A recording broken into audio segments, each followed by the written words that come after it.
السلام علیکم لسنرز، آج جو میں ناول ریڈ کرنے جا رہی ہوں وہ ہے کلب جو کہ تری ہے ایمان فاطمہ کی۔ چلیے شروع کرتے ہیں اس کی قسط نمبر 5۔ مجھے یقین نہیں آ رہا زویا، تم بھی ایسی باتیں کر سکتی ہو؟ کیوں بھائی، میں کیا انسان نہیں؟ زویا نے آنکھیں دکھائیں۔ خیر یہ سب چھوڑو، ایک کام کرو، تم ابھی فون اٹھاؤ اور ماس کو میسج کرو۔ وہ رکی۔ نہیں بلکہ اسے کال کرو۔ کس لیے؟ اسے بھی یہاں آنے کو کہو۔ اور میں اسے کیا کہہ کر یہاں آنے کو کہوں؟ وہ سب مجھ پر چھوڑ دو، تم بس اسے کال کرو۔ زویا نے یقین دہانی کروائی تھی۔ وہ نہیں آئے گا زویا، وہ بہت بزی رہتا ہے۔ ہماری اتنی اچھی دوستی بھی نہیں ہوئی کہ وہ میرے ایک بار بلانے پر کہیں بھی آ جائے۔ یار کوشش تو کرو، اس میں کیا حرج ہے؟ زویا نے آگے بڑھ کر ٹیبل پر رکھا مہرین کا فون اٹھا کر اس کی جانب بڑھایا۔ چلو اب جلدی کال کرو۔ مجھے شک ہو رہا ہے آج تم نے کوئی نشہ آور دوا لے رکھی ہے، مہرین نے فون اس کے ہاتھ سے لیتے کہا، پھر ماسک کا نمبر ڈائل کیا، فون سپیکر پر ڈالا اور ٹیبل پر رکھ دیا۔ 1 2 3۔ ہیلو، کیسی ہو مہرین؟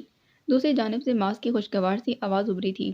مہرین کرنٹ کھا کر سیدھی ہوئی، زویا کو دیکھا جو اسے ہاتھ ہلا کر بولنے کا اشارہ کر رہی تھی۔ میں ٹھیک ہوں، تم کیسے ہو؟ وہ مسکرائی، جیسے وہ فون کے اندر سے ہی اسے دیکھ سکتا ہو۔ میں بھی ٹھیک ہوں، وہ کہہ کر خاموش ہو گیا۔ مہرین کی سمجھ میں نہیں آیا آگے کیا کہے۔ دونوں ہی کچھ نہ بولے تو زویا کھنکاری، مہرو، تم تو کہہ رہی تھی کہ تم اپنا برتھ ڈے سیلیبریٹ کرنے کے لیے اپنے خاص دوست کو بلانے والی ہو۔ زویا اس کے فون پر جھکتے اونچی آواز میں بولی، جلدی کرو بھائی، مجھے جانا بھی ہے۔ مہرین کی آنکھیں پھٹی کی پھٹی رہ گئی تھیں کہ کیا کہہ رہی ہو؟ اس نے سرگوشی کی۔ زویا نے شانے اچکائے اور پیچھے کو ہو کر بیٹھ گئی۔ تو کیا تم نے مجھے انوائٹ کرنے کے لیے فون کیا ہے مہرین؟ ماس کی آواز سے لگ رہا تھا جیسے وہ مسکرا رہا تھا۔ زویا نے جلدی سے فون اٹھایا۔ ارے ہاں ہاں، تمہیں ہی انوائٹ کرنا ہے مہرو نے۔ ایکچولی وہ ابھی، اس نے مہرین کے سامنے پلیٹ میں رکھے کیک کو دیکھا، ابھی وہ برگر کھانے میں بزی ہے اسی لیے بول نہیں سکتی، مگر میں تمہیں لوکیشن سینڈ کر دیتی ہوں، تم بس جلدی سے آ جاؤ۔ فون بند کرنے کے بعد زویا نے مہرین کے فون سے اسے لوکیشن سینڈ کر دی تھی۔ خوش ہو جاؤ میری پیاری دوست، معاذ حسن آ رہا ہے۔ زویا مسکرائی۔ مہرین عباس حیرت کے زیر اثر تھی۔ وہ واقعی آ رہا تھا، اس کے پہلی بار بلانے پر ہی۔ اسے سمجھ نہیں آ رہا تھا کہ وہ کس طرح ریئیکٹ کرے۔ کچھ دیر بعد وہ ان دونوں کے سامنے موجود تھا۔ وہ تینوں ٹیبل کے گرد بیٹھے اپنے اپنے کھانے کا آرڈر دے چکے تھے۔ زویا سے بھی ماس کا مکمل تعارف ہو چکا تھا۔ ویسے، ماس نے ان دونوں کو دیکھا، جہاں تک مجھے یاد ہے مہرین کا برتھ ڈے تو نومبر میں آتا ہے اور یہ تو مارچ چل رہا ہے۔ مہرین کا پانی کا گلاس لبوں تک لے کر جاتا ہاتھ تھم گیا تھا۔ اوہ، تو تمہیں مہرو کی برتھ ڈے کا بھی پتہ ہے؟ زویا نے تھوڑی تلے ہاتھ جمائے محظوظ ہونے والے انداز میں کہا۔ مہرین نے ٹیبل کے نیچے سے زویا کو پاؤں مارا۔ بائی دا وے، مجھے یقین نہیں آ رہا تم مہرو کی دوست ہو، کتنا بولتی ہو تم۔ ماس نے منہ بنایا۔ زویا اس کی طرف ہلکا سا جھکی۔ اب خود کو میری آواز کا عادی بنا لو مسٹر معاذ حسن۔ اس کی آواز مدھم تھی، اتنی کہ صرف معاذ سن سکتا تھا، کیونکہ میں تو مہرو کا پیچھا ساری زندگی نہیں چھوڑنے والی۔ معاذ اس کی بات کا مطلب سمجھتے مسکرا دیا تھا۔ آئی سمجھ؟ زویا سیدھی ہوئی۔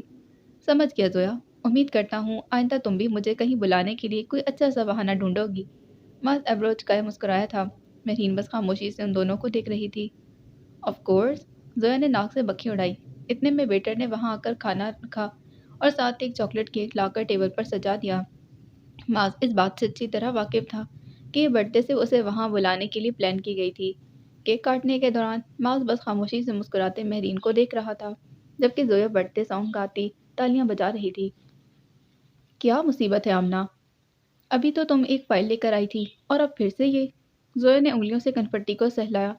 سامنے کھڑی آمنہ کو دیکھا جو اس کے ڈیسک پر پڑی فائلوں کے ڈھیر پر ایک اور فائل رکھ رہی تھی۔ میں نے تو تمہیں پہلے ہی بتا دیا تھا، یہ کام اتنا آسان نہیں ہے۔ آمنہ نے فائل رکھتے لاپرواہی سے شانے اچکائے اور واپس مڑ گئی۔ آفس میں آج اس کا 5واں دن تھا۔ وہ پچھلے 4 دنوں سے اپنا کام بخوبی نبھا رہی تھی، مگر آج باقی دنوں کے مقابلے میں کام کچھ زیادہ تھا۔ اس نے کلائی میں پہنی گھڑی دیکھی، ابھی اسے اذلان کو اگلی میٹنگ کے بارے میں اطلاع دینی تھی۔ وہ گہرا سانس لیتے اٹھی۔ ایک سیاہ کور والی فائل جس پر اذلان کے پورے دن کا مکمل شیڈیول تیار تھا اٹھائی اور اس کے آفس کی جانب بڑھ گئی۔ ہلکی سی دستک کے بعد اس نے گلاس ڈور دھکیلا۔ اذلان سامنے ہی ریوالونگ چیئر پر بیٹھا کسی فائل کی ورق گردانی میں مصروف تھا۔ وہ میز کی دوسری جانب آ کر ہلکا سا کھنکاری۔ بولو زویا، میں سن رہا ہوں۔ اس نے فائل سے نظر نہیں اٹھائی، وہ اس کے قدموں کی چاپ پہچانتا تھا۔ 10 منٹ بعد ہمیں روف اینڈ سنس والوں کے ساتھ میٹنگ کے لیے جانا ہے، زویا نے ہاتھ میں پکڑی فائل دیکھتے بتایا۔ وہ دونوں ان 5 دنوں میں صرف آفس کے کام کے متعلق ہی بات کرتے تھے۔ اذلان نے جواباً سر ہلایا۔ وہ کچھ دیر منتظر سی کھڑی رہی، شاید وہ کچھ اور بھی کہے، مگر وہ اسی طرح فائل پر نظریں جمائے بیٹھا رہا۔ کچھ دیر مزید وہاں کھڑے رہنے کے بعد وہ واپس آ گئی تھی۔ اس کا کیبن اذلان کے آفس کے سامنے ہی تھا۔ وہ یہاں سے بآسانی اسے سامنے بیٹھا دیکھ سکتی تھی۔ وہ گرنے کے سے انداز میں کرسی پر بیٹھ گئی۔ اسے اب اذلان کے باہر آنے تک وہیں بیٹھ کر انتظار کرنا تھا۔ تبھی ٹیبل پر پڑے اس کے موبائل فون کی اسکرین پر نیا میسج چکمکایا۔ اس نے فون اٹھایا، ان باکس کھولا تو میسج سبحان کی جانب سے تھا۔ تم نے جاب شروع کر دی اور مجھ سے پوچھنا تو دور، مجھے بتانا بھی لازمی نہیں سمجھا۔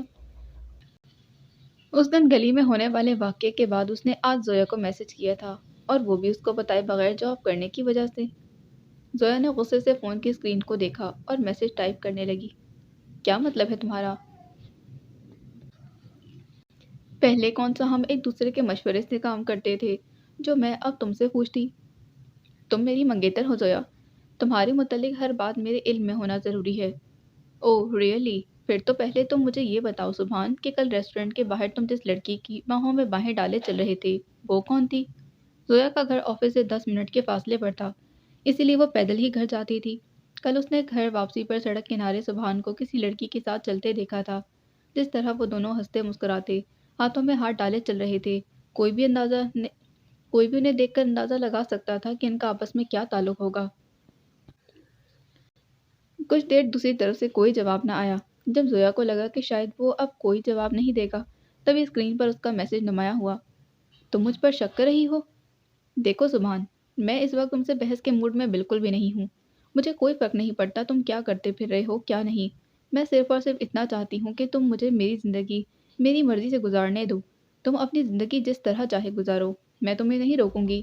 میں امید کرتی ہوں آئندہ تم بھی مجھ پر اپنا حق نہیں جتاؤ گے۔ میسج سینڈ کرتے فون میز پر پٹک دیا۔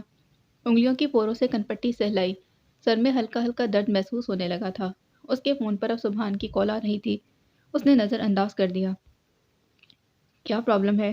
اذلان کی آواز پر اس نے ایک جھٹکے سے سر اٹھایا۔ سیاہ پینٹ شرٹ میں ملبوس، آستینوں کو کونیوں تک موڑے، وہ اپنا سیاہ کوٹ بازو پر ڈالے کھڑا تھا۔ اس نے کبھی اسے ٹائی پہنے نہیں دیکھا تھا۔ سبحان کی وجہ سے وہ اتنی پریشان تھی کہ اسے اذلان کی آمد کی بھی خبر نہ ہوئی۔ تم کچھ ڈسٹرب لگ رہی ہو، سب کچھ ٹھیک تو ہے؟ اس کے ماتھے پر لکیریں تھیں۔ نہیں، میرا مطلب ہے ہاں سب کچھ ٹھیک ہے، مجھے کیا ہونا ہے؟ زویا نے بظاہر ہلکے پھلکے انداز میں کہا۔ اذلان نے چند ثانیوں سے دیکھا، تنے اعصاب ڈھیلے پڑ گئے۔ پھر تمہیں یاد تو ہوگا ہمیں اس وقت ایک میٹنگ اٹینڈ کرنی ہے، وہ کہتے ہوئے اس کے جواب کا انتظار کیے بغیر کانفرنس روم کی جانب چل پڑا تھا۔ زویا فوراً کھڑی ہوئی، فائل اٹھا کر تیز تیز قدم اٹھاتی اس کے پیچھے چلنے لگی۔ گولف کھیل کر وہ فارغ ہوا تو پاس رکھی کرسی پر ٹانگ پر ٹانگ جمائے بیٹھ گیا تھا۔ پاس ہی ایک سرونٹ کھڑا اس کے لیے گلاس میں جوس انڈیل رہا تھا۔ اس نے کرسی کی پشت سے ٹیک لگائے دور دور تک پھیلے سبزے کو دیکھا۔ یہ اس کے گھر کا پچھلا حصہ تھا، جہاں ہر طرف خاموشی اور سکوت چھایا ہوا تھا، بالکل جیسا اسے پسند تھا۔ سرونٹ نے ٹرے میں رکھا جوس کا گلاس بختاور کی جانب بڑھایا۔ اس نے گلاس اٹھایا، جوس کا گھونٹ بھرا، پھر اسے سامنے ٹیبل پر رکھتے سرونٹ کو جانے کا اشارہ کیا۔ وہ چلا گیا تو بختاور نے ایک بار پھر کرسی سے ٹیک لگا لی، سر اٹھا کر اوپر خلا میں گھورنے لگا۔ جب سے اریج کی ڈیتھ ہوئی تھی اس کا آفس جانا کم ہو گیا تھا۔ ذہن ہر وقت عجیب عجیب سوچوں میں گھرا رہتا تھا۔ اکثر اسے کہیں نہ کہیں اریج کھڑی دکھائی دیتی اور کبھی کبھار عجیب و غریب آوازیں سنائی دینے لگتی۔ یہ سب آپ کا وہم ہے، آپ نے ان کی ڈیتھ کو اپنے ذہن پر سوار کر لیا ہے، اسی لیے یہ اب آپ کی مینٹل ہیلتھ کو نقصان پہنچا رہا ہے۔ اسے اپنے ڈاکٹر کے الفاظ یاد آئے، انہیں اپنے ذہن سے نکال دیں۔ آپ جتنا ان کے بارے میں سوچیں گے وہ اتنا ہی آپ کے ذہن اور سوچوں پر حاوی ہوں گی۔ اسی لیے بہتر ہوگا کہ اگر آپ اپنی سوچوں کو کوئی اور ڈائریکشن دیں، جو ہوا اس کے بارے میں سوچنا چھوڑ دیں۔ ہو سکے تو کچھ دن اپنے مائنڈ کو ریسٹ دیں، کہیں باہر جائیں، گھومیں پھریں، اس سے آپ کے ذہن کو بہت سکون ملے گا۔ اس نے گہرا سانس لیتے گردن سیدھی کی۔ کسی چیز کو مٹانا ہو تو اسے دفن کر دیا جاتا ہے، اسے بھی اپنے سکون کے لیے اریج کی محبت کو دفنانا تھا۔ باس، اسے اپنے عقب سے حیدر کی آواز سنائی دی۔ چہرہ موڑ کر اسے دیکھا۔ اشرف بار بار مجھ سے رابطہ کر رہا ہے کہ میں کسی بھی طرح آپ سے اس کی ملاقات کروا دوں۔ حیدر نے اطلاع دی۔ بختاور نے سر ہلایا۔ کچھ دیر سوچا۔ مجھے بھی لگتا ہے اب اس سے ملنے کا وقت آ گیا ہے۔ حیدر نے بغور اسے دیکھا۔ بہت دنوں بعد اس کے چہرے پر پرانے بختاور عثمان والا تاثر آیا تھا۔ اذلان اپنے کمرے میں کاؤچ پر سر کے نیچے بازوؤں کا تکیہ بنائے نیم دراز تھا۔ وہ جب سے آفس سے واپس آیا تھا، ذہن میں زویا کی پریشان سی صورت ابھر رہی تھی۔ وہ صبح اپنے فون پر کچھ دیکھتے ہوئے بہت پریشان لگ رہی تھی۔ اور نہ جانے کیوں اسے پریشان دیکھ کر اذلان کو بالکل بھی اچھا نہیں لگ رہا تھا۔ اسے خود بھی اپنے اندر جاگتے اس نئے احساس کی وجہ سمجھ نہیں آ رہی تھی۔ زویا کو پریشانی میں دیکھ کر آخر اسے غصہ کیوں آ رہا تھا؟ کیوں اس کا دل چاہ رہا تھا کہ… دروازے پر دستک ہوئی تو جیسے وہ اپنے خیالات سے باہر نکلا، چہرہ موڑا تو سامنے مہرین کھڑی تھی۔ میں نے آپ کو ڈسٹرب تو نہیں کیا بھائی؟ وہ اس کے سامنے صوفے پر بیٹھ گئی۔ نہیں مہرو، اذلان اٹھ کر بیٹھ گیا۔ تم جب چاہو میرے پاس آ سکتی ہو، وہ بہت اپنائیت سے بولا تھا۔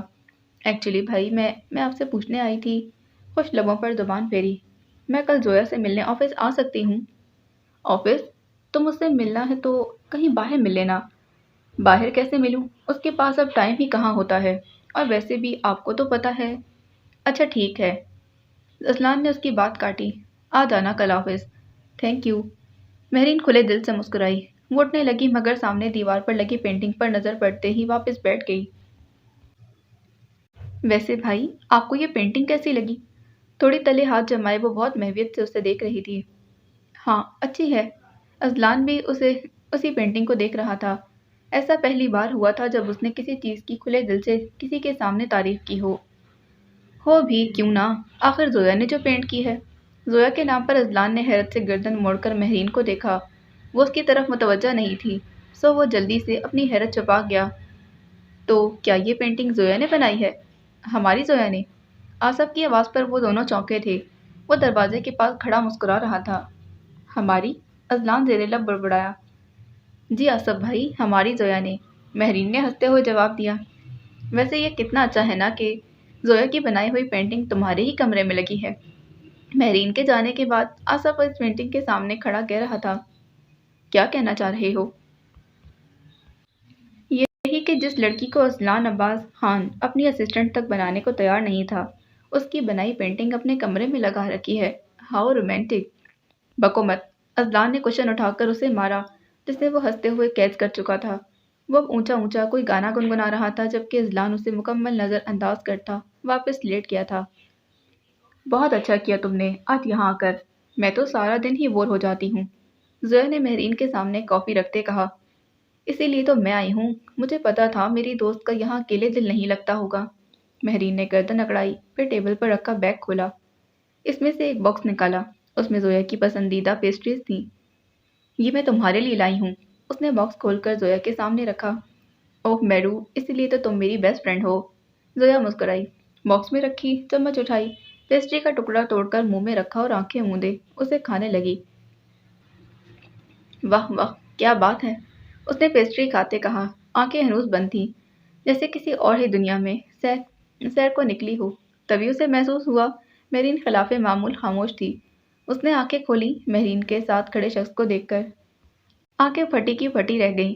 اذلان سینے پر بازو لپیٹے محظوظ ہوتی نظروں سے اسے دیکھ رہا تھا۔ زویا کے اس طرح دیکھنے پر اس نے فوراً چہرہ پھیر لیا، جیسے وہ کسی چیز سے مایوس ہوا تھا۔ کسی کے کھنکارنے کی آواز پر وہ چونکی۔ وہاں اذلان کے ساتھ آصف اور معاذ تھے۔ اسے یاد آیا آج 2 بجے معاذ کے ساتھ ان کی میٹنگ تھی۔ تم سب کب آئے؟ زویا ہاتھ جھاڑتی کھڑی مہرین کو گھورا جبا مشکل ہنسی ضبط کیے بیٹھی تھی۔ جب تم ان پیسٹریز کو دنیا کا واحد اور آخری کھانا سمجھ کر کھانے میں بزی تھی، آصف نے ہنستے ہوئے کہا۔ زویا پھیکا سا مسکرائی۔ اذلان کا فون بجنے لگا تو وہ جیب سے فون نکال کر اسے کچھ فاصلے پر جا کھڑا ہوا اور کال سننے لگا۔ تم نے بتایا نہیں تھا زویا کہ تم یہاں جاب کرتی ہو؟ معاذ نے ہاتھوں سے آس پاس اشارہ کیا۔ تم زویا کو جانتے ہو؟ آصف نے باری باری دونوں کو دیکھا۔ معاذ کچھ کہنے لگا تھا مگر اس سے پہلے ہی زویا بول اٹھی۔ ہاں ہم لوگ تو پہلے بھی کئی دفعہ مل چکے ہیں، اور تو اور ہماری بہت اچھی دوستی بھی ہو گئی ہے، کیوں معاذ؟ زویا نے مسکراتی نظروں سے معاذ کو دیکھا جیسے اپنی بات کی تائید چاہتی ہو۔ ویل، معاذ نے گہرا سانس لیا۔ جہاں تک مجھے یاد ہے ہم آج سے پہلے صرف 2 بار ہی ملے تھے۔ زویا کی مسکراہٹ غائب ہو گئی۔ لیکن دوستی تو ہماری واقعی اچھی ہو گئی ہے۔ ویسے بھی اتنا زیادہ بولنے والی لڑکی اگر 2 منٹ بھی کسی کے ساتھ بیٹھے گی تو اگلے انسان کے پاس اس سے دوستی کرنے کے علاوہ کوئی آپشن نہیں ہوگا۔ بالکل، مہرین نے بھی اس کی تائید کی۔ بہت شکریہ، زویا نے پلکیں جھپکائیں۔ ویسے جہاں تک مجھے یاد ہے ازلان کو تو زیادہ بولنے والے لوگوں سے سخت چڑ ہے، پھر وہ تمہیں کیسے برداشت کرتا ہوگا؟ ماس کسی گہری سوچ میں ڈوبا کہہ رہا تھا، جیسے وہ کوئی ناممکن سی بات ہو۔ زویا نے کنکیوں سے دور کھڑے ازلان کو دیکھا۔ ارے یار، جب وہ سارا دن مجھے برداشت کر لیتا ہے تو زویا کو بھی کر ہی لیتا ہوگا۔ آصف نے ماس کے کندھے پر ہاتھ رکھا۔ اسی پل زویا کی نظر آصف کے بازو پر بنے ٹیٹو پر پڑی۔ وہ ایک عجیب سے تیر کا نشان تھا۔ اسے یوں محسوس ہوا جیسے وہ یہ نشان پہلے بھی کہیں دیکھ چکی ہو۔ وہ آنکھیں سکوڑے اس نشان کو دیکھنے لگی۔ آصف نے اس کی نظروں کے تعاقب میں دیکھا تو فوراً ہاتھ ماس کے کندھے سے ہٹا لیا۔ کیا ہوا؟ کہاں گم ہو گئی؟ مہرین نے اس کے بازو پر ہاتھ رکھا تو وہ چونکی۔ تمہارا یہ ٹیٹو، یہ تو… وہ کچھ کہنے لگی پھر خاموش ہو گئی۔ وہ پر یقین تھی اس نے یہ نشان پہلے بھی کہیں دیکھ رکھا تھا، مگر کہاں اسے یاد نہیں آ رہا تھا۔ یہ… آصف نے اپنا بازو اس کے سامنے کیا۔ کیا یہ اچھا لگ رہا ہے؟ بظاہر اس نے مسکراتے ہوئے پوچھا، البتہ دل میں عجیب سا احساس طاری ہو رہا تھا۔ نہیں، بہت ہی برا، بلکہ عجیب اور بکواس لگ رہا ہے۔ وہ برا سا منہ بناتی ٹیبل پر رکھی فائلیں اوپر نیچے کرنے لگی۔ آصف نے کچھ کہنے کے لیے لب وا کیے، اسی وقت ازلان نے اسے آواز دی۔ وہ ایک جانچتی نظر زویا پر ڈال کر ازلان کی طرف چلا گیا تھا۔ مائی گاڈ زویا، تم نے ابھی آصف بھائی سے کیا کہا ہے؟ مہرین کی آواز میں بے یقینی تھی۔ کیا مطلب کیا کہا ہے؟ جو چیز جیسی تھی میں نے سچ بتا دیا۔ زویا نے لاپرواہی سے شانے اچکائے، جیسے اپنی کہی گئی بات پر رتی برابر بھی شرمندہ نہ ہو۔ ویسے ماس، تم نے کیا مہرو کو اپنے یہاں آنے کے بارے میں بتایا تھا؟ وہ مشکوک نظروں سے ان دونوں کو دیکھنے لگی۔ مہرین اور ماس نے آپس میں نظروں کا تبادلہ کیا۔ نہیں، دونوں ایک ساتھ بولے تھے۔ زویا نے سر ہلا کر دوبارہ فائلیں کنگالنی شروع کر دی تھیں۔ اس کا ذہن ابھی تک اسی نشان میں الجھا ہوا تھا۔ کہاں دیکھا تھا آخر اس نے وہ نشان؟ ماز اپنے کمرے میں بیڈ پر لیٹا چھت کو گھور رہا تھا۔ کمرے میں موجود ہر چیز قیمتی اور پرتعش تھی۔ سامنے والی دیوار پر ایک بڑی سی تصویر آویزاں تھی، جس میں ایک عورت ایک 4 سالہ بچے کو گود میں اٹھائے پیار کر رہی تھی۔ وہ بچہ ماس تھا، اور تصویر میں موجود عورت اس کی ماں یاسمین حسن تھی۔ وہ کچھ دیر یوں ہی چھت کو گھورتا رہا، پھر کچھ سوچتے ہوئے جیب سے فون نکالا۔ 1-2 بٹن کلک کیے، اسکرین پر ایک تصویر کھل گئی تھی۔ سبز رنگ کے گاؤن میں ملبوس مہرین عباس اس تصویر میں اپنے سامنے کھڑی کسی لڑکی سے مسکراتے ہوئے کچھ کہہ رہی تھی۔ یہ تصویر 3 سال پہلے ایک پارٹی کے دوران اس نے کھینچی تھی۔ ازلان اور آصف سے اس کی دوستی بہت پرانی تھی۔ وہ ان کے ذریعے مہرین کو بھی جانتا تھا۔ اسے وہ ہمیشہ سے بہت اچھی لگتی تھی، مگر اس سے بات کرنے کی کوشش اس نے کبھی نہیں کی تھی۔ بس ہر جگہ یوں ہی دور سے اسے دیکھتا رہتا۔ پر اب کچھ بدل گیا تھا۔ مہرین اور اس کی اب دوستی بہت اچھی ہو گئی تھی۔ اکثر ان دونوں کی فون پر بات ہو جایا کرتی۔ تصویر پر نظریں جمائے وہ ہلکا سا مسکرایا۔ تبھی دروازے پر ہلکی سی دستک ہوئی۔ اس نے فون بند کر کے بیڈ پر رکھا، دروازے کی جانب گردن موڑی۔ وہاں گرے رنگ کی ساڑی میں ملبوس نائلہ بیگم کھڑی تھی۔ وہ اٹھ کر بیٹھ گیا۔ تمہاری طبیعت تو ٹھیک ہے ماز؟ آج صبح سے اپنے کمرے میں ہی بند ہو؟ وہ اس کے سامنے آ کر بیٹھی، چہرے پر پریشانی تھی۔ جی موم، میں بالکل ٹھیک ہوں، بس سر میں تھوڑا درد تھا، سوچا میڈیسن لے کر آرام کروں گا تو ٹھیک ہو جاؤں گا۔ مجھے تمہاری بہت فکر رہتی ہے بیٹا، وہ دھیمے لہجے میں گویا ہوئی۔ ماس کا چہرہ سپاٹ رہا۔ نائلہ بیگم سے اس کا کوئی خوشگوار تعلق نہیں تھا، البتہ وہ ان کی عزت ضرور کرتا تھا۔ وہ بھی ماس کے پاس صرف تب آتی جب انہیں مظہر حسن کا کوئی نیا پیغام اس تک پہنچانا ہوتا۔ آج بھی وہ سمجھ گیا تھا کہ وہ ضرور ان کا کوئی نیا پیغام اسے سنانے آئی تھی۔ اب کیا چاہتے ہیں وہ؟ ماس نے بغیر کسی لگی لپٹی کے پوچھ لیا۔ نائلہ بیگم نے لہجے بھرکوں سے دیکھا۔ تمہارے ڈیڈ چاہتے ہیں کہ تم اب شادی کر لو۔ ماس نے لب کھینچ لیے تو اس کا شک درست ثابت ہوا۔ ٹھیک ہے، میں کروں گا شادی، مگر اپنی مرضی کی لڑکی سے، وہاں نہیں جہاں وہ چاہتے ہیں۔ اس کا انداز حتمی تھا۔ مگر بیٹا، تمہارے ڈیڈ تمہاری شادی لائبہ سے کروانا چاہتے ہیں، تم اچھی طرح جانتے ہو۔ اس کے علاوہ تمہیں کسی سے شادی نہیں کرنے دیں گے۔ انہوں نے کئی دفعہ کی جانے والی بات پھر دہرائی تھی۔ لائبہ فرید مظہر حسن کے دوست کی بیٹی تھی۔ وہ معاذ اور لائبہ کی شادی کے ذریعے ان سے اپنی سیاسی تعلقات مضبوط کرنا چاہتے تھے اور معاذ کو یہ بات ہرگز گوارا نہیں تھی۔ میں فیصلہ کر چکا ہوں، بہتر ہوگا اب ڈیڈ کو بتا دیں، ورنہ میں خود ان سے بات کر لوں گا۔ وہ اٹھنے لگا جب انہوں نے اس کا بازو پکڑ لیا۔ تم کیوں ہر بات میں اپنی مرضی کرنے لگے ہو معاذ؟ وہ تمہارے ڈیڈ ہیں، کیا ان کا تم پر اتنا بھی حق نہیں کہ وہ اپنی مرضی کی لڑکی سے تمہاری شادی کروا سکیں؟ وہ ایک دم چلائی تھیں۔ ان کا بدلتا رویہ معاذ کے لیے کوئی نئی بات تو نہیں تھی۔ وہ ہر دفعہ اس کی شادی سے انکار کرنے پر ہی طرح بھڑک اٹھتی تھیں۔ وہ چاہتے تھے تم بھی محسن کی طرح سیاست میں حصہ لو، تم نے تب بھی منع کر دیا اور اپنا الگ بزنس سیٹ کر لیا۔ انہوں نے تمہیں نہیں روکا اور اب تم ان کی مرضی سے شادی بھی نہیں کرنا چاہتے۔ محسن بھی تو تمہارا ہی بھائی ہے، وہ ان کا ہر حکم مانتا ہے، یہاں تک کہ اس نے شادی بھی ان کی مرضی سے کی ہے، اور ایک تم ہو بالکل اپنی ماں۔ Shut up, just shut up. وہ ایک دم دھاڑتے ہوئے کھڑا ہوا۔ نائلہ بیگم کا رنگ نچڑ گیا تھا۔ آئندہ میری ماں کے بارے میں ایک لفظ اپنے منہ سے مت نکالیے گا، وہ انگلی اٹھا کر کہتا کمرے سے باہر نکل گیا۔ نائلہ بیگم نے ایک نظر دروازے کی طرف دیکھا، پھر سامنے لگی تصویر کو۔ وہ اٹھیں اور تصویر کے سامنے جا کھڑی ہوئیں۔ چہرہ بدل چکا تھا۔ ایسا کیا تھا تم میں یاسمین، جو یہاں ہر کوئی تمہارے ہی گن گاتا ہے؟ میری لاکھ کوششوں کے باوجود بھی مجھے یہاں وہ مقام نہیں ملا جو تمہارا تھا۔ وہ تصویر میں موجود عورت کے چہرے پر انگلیاں پھیر رہی تھی۔ تم ہمیشہ ایک ناگن کی طرح میری خوشیاں نگلتی رہی تھی، اور دیکھو یاسمین، مرنے کے بعد بھی تم اپنا منحوس سایہ مجھ پر چھوڑ گئی۔ ان کی آنکھوں میں نفرت اور انتقام کے علاوہ کوئی تاثر نہیں تھا۔ باب نمبر 3۔ کیا کر رہی ہو ادھر؟ اس قدر تیز آواز پر وہ ایک دم چونکی۔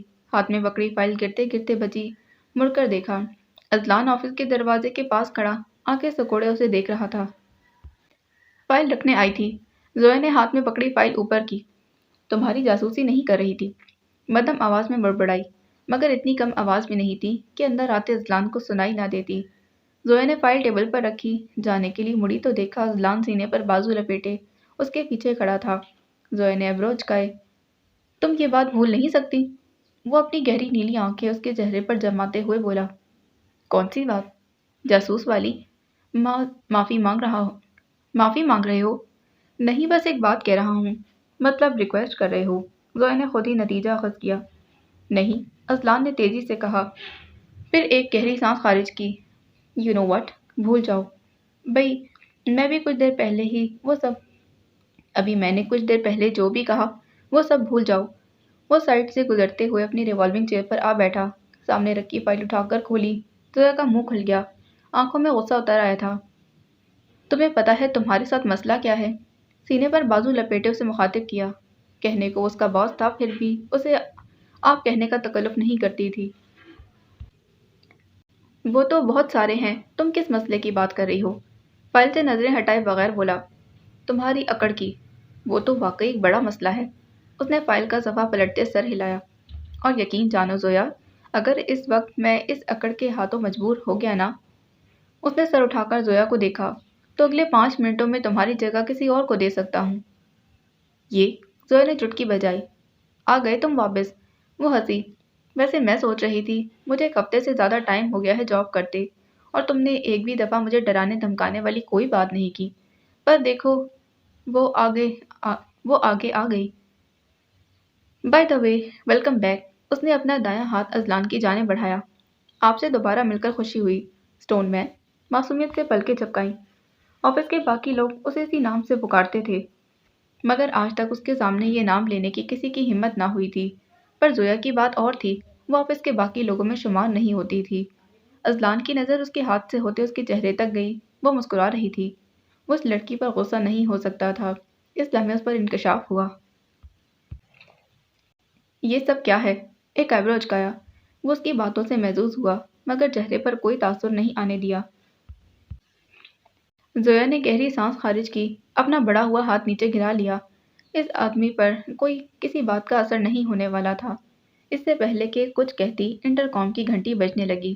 اذلان نے اس پر سے نظر ہٹائی، انٹرکام اٹھا کر کان سے لگایا۔ دوسری جانب سے کچھ کہا گیا۔ ٹھیک ہے، بھیج دو انہیں، اس نے کہتے ہوئے انٹرکام واپس رکھ دیا۔ سامنے رکھی فائل بند کر کے سائڈ پر رکھی۔ مطلب اس کا کوئی مہمان آیا تھا۔ زویا منتظر تھی شاید وہ اسے کچھ کہے گا، مگر وہ اسے مکمل نظر انداز کرتے کلائی میں پہنی گھڑی دیکھ رہا تھا۔ نہ جانے کیوں زویا کو مایوسی ہوئی تھی اور وہی احساس لیے وہ اس کے آفس سے باہر نکل آئی تھی۔ آئی جی شاکر آج مجھ سے ملنے آفس آیا تھا، اذلان نے سامنے بیٹھے آصف کو بتایا۔ وہ دونوں اس وقت اذلان کے آفس میں موجود تھے۔ پھر آصف نے پوچھا۔ اذلان آگے کو جھکا، کونیاں میز پر ٹکائیں۔ اسے ہماری مدد چاہیے۔ آصف کے چہرے پر الجھن ابھری۔ اذلان نے گہرا سانس لیتے بتانا شروع کیا۔ ملک اشرف نے اپنے گھر کے بیسمنٹ میں 8 بچوں کو اغوا کر رکھا ہے۔ اذلان نے ایک فائل نکال کر اس کے سامنے رکھی۔ اس میں ان سارے بچوں کی انفارمیشن موجود ہے۔ آصف نے فائل کھولی۔ اس میں 5 لڑکوں اور 3 لڑکیوں کی تصویریں اور نام موجود تھے۔ سب کی عمریں 5 سے 7 کے درمیان تھیں۔ اس کے لب بھنج گئے، آنکھوں میں کرب در آیا۔ وہ لوگ 2 دن بعد سنگاپور سے آئے، کچھ لوگوں کے ہاتھوں ان کا سودا کرنے والے ہیں، اذلان بتا رہا تھا۔ آصف نے فائل بند کر کے واپس رکھ دی۔ مزید دیکھنا دوبر ہو گیا تھا۔ جب وہ یہ سب جانتا ہے تو خود کیوں نہیں کچھ کر لیتا؟ پولیس کے لیے تو یہ کام مشکل نہیں۔ وہ الجھا تھا۔ یہی تو پریشانی ہے آصف۔ ملک اشرف بہت اثر و رسوخ والا آدمی ہے۔ اس نے پولیس ڈپارٹمنٹ کے بھی بہت سے لوگوں کو خرید رکھا ہے۔ پولیس کے بھی ایکشن لینے سے پہلے اشرف تک خبر پہنچ جائے گی اور اسے بچوں کو خطرہ ہو سکتا ہے۔ شاکر نے ہم سے مدد مانگی ہے، یہ بات اس کے علاوہ بس ہم ہی جانتے ہیں، مگر ہم اس میں کیا کر سکتے ہیں؟ ہمیں بس کسی طرح ان بچوں کو وہاں سے نکالنا ہے۔ انہیں بحفاظت وہاں سے نکال لیا تو باقی کا کام شاکر خود کر لے گا۔ پلان کیا ہے آخر؟ آصف نے آنکھیں سکیڑی۔ 2 دن بعد سنگاپور سے ڈیلرز آئیں گے۔ ملک اشرف نے اس دن گھر پر پارٹی رکھی ہے تاکہ وہ سب کی نظروں میں دھول جھونک سکے۔ وہ سب کو یہی دکھائے گا کہ یہ صرف ایک پارٹی ہے، مگر حقیقت میں اسی رات اس نے ڈیل سائن کروا کر بچوں کو ان کے حوالے کر دے گا۔ اذلان نے کارڈ نکال کر اس کے سامنے رکھا۔ یہ انویٹیشن کارڈ شاکر نے اپنے کسی اندر کے آدمی کی مدد سے ہمیں دلوایا ہے۔ ہمارا کام بس وہاں جا کر بچوں کو لانا ہے، مگر کیا؟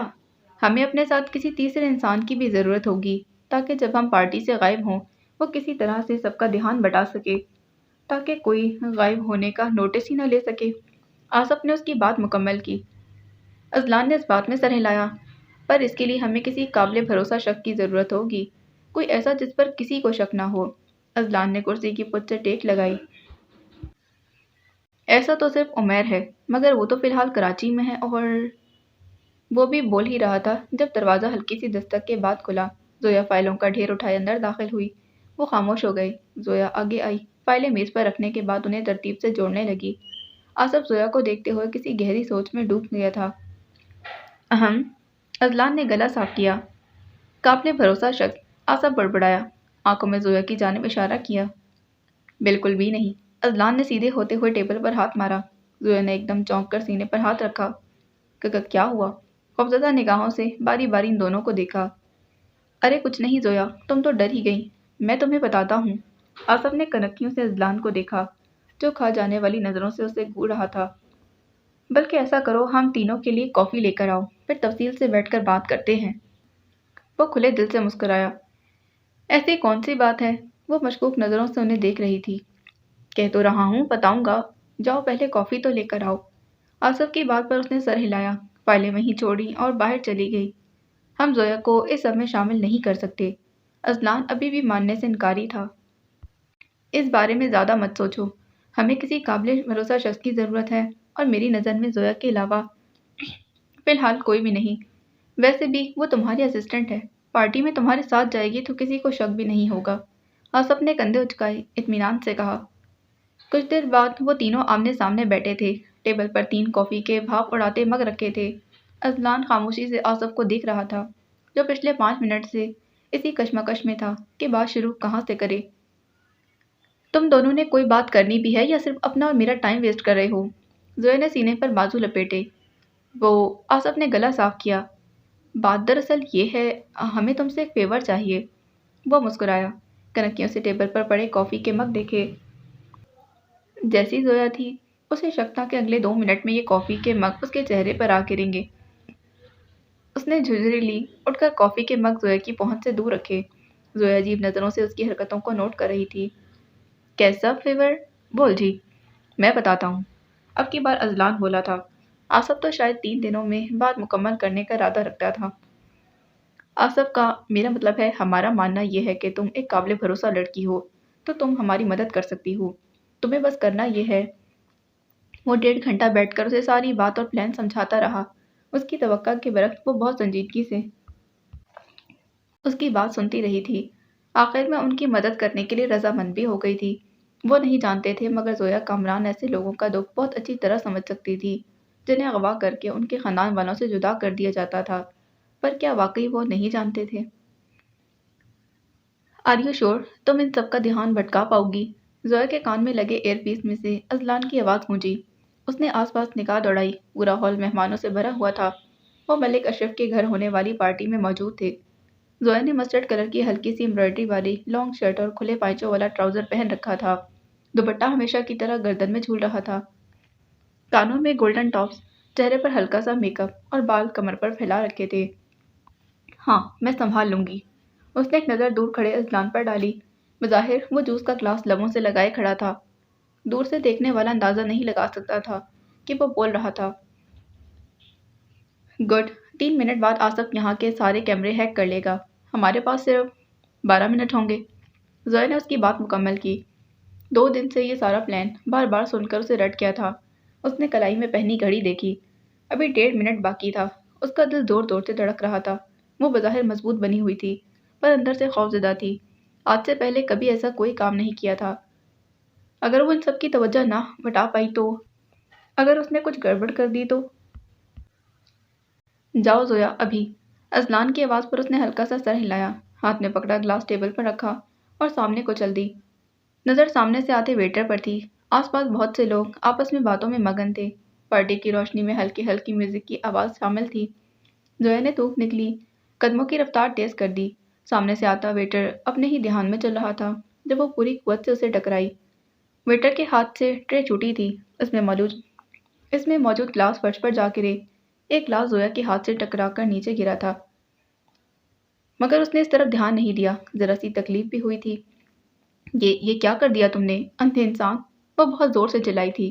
اس کے اندھے انسان کہنے پر اذلان زیر لب مسکرایا تھا۔ I am really sorry ma'am. Waiter فوراً معذرت پیش کرنے لگا۔ زویا نے آس پاس دیکھا۔ کچھ ہی لوگ اس کی طرف متوجہ ہوئے تھے۔ اذلان اب گلاس نیچے رکھ کر دائیں جانب بنی راہداری کی سمت بڑھ رہا تھا۔ تھوڑا اونچا بولو زویا۔ اذلان کی آواز پر اس نے گہرا سانس لیا، ایک دم آگے بڑھا اور پھر ایک زناٹے دار تھپڑ سامنے کھڑے ویٹر کے منہ پر دے مارا۔ تڑاک کی آواز سے پورا ہال گونج اٹھا تھا۔ وہاں موجود ہر ایک شخص اب اس کی طرف متوجہ تھا۔ اوہ شٹ، یہ کیا تھا؟ اب کی بار آصف کی آواز ایئر پیس میں سے سنائی دی تھی۔ وہ آئی جی شاکر احمد کے ساتھ باہر پارکنگ لاٹ میں کھڑی وین میں بیٹھا تھا جہاں اس کی گود میں لیپ ٹاپ کھلا تھا جس پر ملک اشرف کے گھر کا سیکیورٹی اور کیمرہ سسٹم ہیک کر رکھا تھا۔ کوئی اگر یہ فوٹیج دیکھتا تو اسے نارمل دکھائی دیتی۔ راہداری کے آخری سرے پر بنے بیسمنٹ کے دروازے کے پاس سیکیورٹی گارڈز کھڑے دکھائی دے رہے تھے جبکہ حقیقت میں اذلان ان دونوں کو مار کر بے ہوش کر چکا تھا۔ اذلان ہاتھ جھاڑتے سیدھا ہوا، آس پاس گردن موڑی، بیسمنٹ کے دروازے کا ہینڈل پکڑ کر گھمایا۔ وہ لاک تھا۔ وہ مڑا، دونوں گارڈز کی جیبیں باری باری چیک کی تھیں۔ ان کے پاس چابیاں نہیں تھیں۔ اس نے ایئر پیس کے ذریعے آصف کو اطلاع دی تھی۔ چابیاں نہیں ہیں، مطلب کوئی دوسرا راستہ ہوگا۔ آصف نے سیدھے ہوتے ہوئے لیپ ٹاپ پر 1-2 بٹن دبائے، کلک کی آواز آئی اور دروازہ خود بخود کھلتا چلا گیا تھا۔ میرے بغیر تمہارا کیا ہوگا اذلان؟ آصف نے افسوس سے کہتے سر ہلایا۔ اذلان تیزی سے بیسمنٹ میں داخل ہوا۔ وہاں ہر طرف اندھیرا تھا۔ اس نے فون نکال کر فلیش لائٹس آن کی۔ روشنی پھیلتے ہی اس کی نظر سامنے فرش پر ڈرے سہمے بیٹھے بچوں پر پڑی۔ وہ سب خوفزدہ نگاہوں سے اسے دیکھ رہے تھے۔ اس کا دل جیسے کسی نے مٹھی میں جکڑ لیا۔ وہ آگے بڑھا، بچے اسے دیکھتے ہی بدک کر پیچھے ہوئے۔ انسان جب مشکل میں ہو تو ہواؤں کو بھی اپنا دشمن سمجھنے لگتا ہے۔ اذلان نے ہونٹوں پر انگلی رکھے انہیں خاموش رہنے کا اشارہ کیا۔ وہ چھوٹے چھوٹے قدم اٹھاتا آگے بڑھا۔ ڈرو مت، میں تم سب کو یہاں سے نکالنے آیا ہوں۔ اس کی آواز دھیمی تھی۔ تم سب کو یہاں سے نکلنا ہے نا؟ بچوں نے اس کے سوال پر ایک دوسرے کو دیکھا، پھر سب نے ساتھ ساتھ اسبات میں سر ہلایا۔ گریٹ، وہ مسکرایا، مڑ کر ایک نظر دروازے کو دیکھا۔ تو پھر جلدی کرو اور آواز مت کرنا، ہم سب یہاں سے باہر نکلنے والے ہیں۔ 4 منٹ میں سارے کیمرے ایکٹیو ہو جائیں گے۔ آصف نے اطلاع دی تھی۔ فکر مت کرو، اس سے پہلے ہی ہمارا کام ہو جائے گا۔ تم بس آئی جی کے ساتھ پچھلے دروازے تک آؤ۔ ادھر ہال میں جیسے سب کو سانپ سونگھ گیا تھا۔